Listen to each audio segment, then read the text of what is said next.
बिस्मिल्लाहिर्रहमानिर्रहीम। एक सवाल आया कि अगर कोई नापाक शख्स पाक कपड़े पहन लेता है तो वो कपड़े पाक रहेंगे या नापाक हो जाएंगे, और उसमें नमाज़ पढ़ सकते हैं नहीं पढ़ सकते। तो ख्याल रखें कि नापाक शख्स अगर पाक कपड़े पहन लेता है तो उससे कपड़ों पर कोई फ़र्क नहीं पड़ता, कपड़े जो हैं पाक ही रहेंगे, ठीक है ना। और उन्हीं पाक कपड़ों में, उन्हीं कपड़ों में वो है नमाज़ भी पढ़ सकता है, गुस्ल करके पाक होकर के नमाज़ भी पढ़ सकता है। इसी तरीके से अगर कोई बंदा अपनी बीवी से मुलाकात कर रहा है और मुलाकात उसने उन्हीं कपड़ों में की जो पाक साफ़ कपड़े हैं, तो उससे भी कपड़ों पर कोई फ़र्क नहीं पड़ेगा, वो कपड़े जो हैं पाक ही रहेंगे।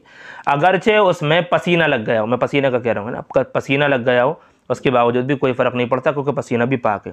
हाँ, अगर गंदगी लग गई है, जो नजासत और नापाकी हुआ करती है, वो नापाकी अगर लग गई है तो फिर उतनी जगह जो है वो नापाक हो जाएगी, उतनी जगह को धोना पड़ेगा आपको, ख्याल रखें। क्योंकि बंदा जो है यहाँ पर अंदरूनी तौर पर नापाक है, जिसको शरअन नजिस हुक्मी की इस्तिलाह दी गई है, नजिस हुक्मी होता है उसके ज़ाहिर बदन पर कोई भी गंदगी और नजासत नहीं होती। यही वजह है कि अगर कोई बंदा किसी चीज़ में हाथ लगा ले तो वो चीज़ नापाक नहीं होती। ऐसे ही पानी में हाथ लगा लिया, पानी में हाथ डाल दिया तो वो पानी भी नापाक नहीं होता।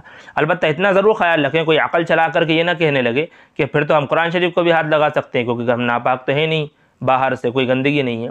तो याद रखें भाई कि कुरान शरीफ को हाथ लगाने का जो मसला है वो पाक या नापाक होने की वजह से नहीं कि कुरान शरीफ नापाक हो जाएगा या पाक रहेगा, इसकी वजह से नहीं, अदब की वजह से। आप पूरे तौर पर नापाक हो तो आपका छूना एक तरीके से एक नापाक शख्स का एक बहुत पाक चीज़ को छूना है, या एक नापाक शख्स का बहुत ही पाक चीज़ को पढ़ना है। इसी वजह से पढ़ना भी मना है और छूना भी मना है। तो ये अदब की वजह से, ये नहीं कहा जा रहा कुरान शरीफ नापाक हो जाएगा, ये अदब की वजह से, इसलिए ख्याल रखें। बाकी कोई दूसरी चीज़ों को आप हाथ लगाते हो तो फिर उससे कोई फ़र्क नहीं पड़ता।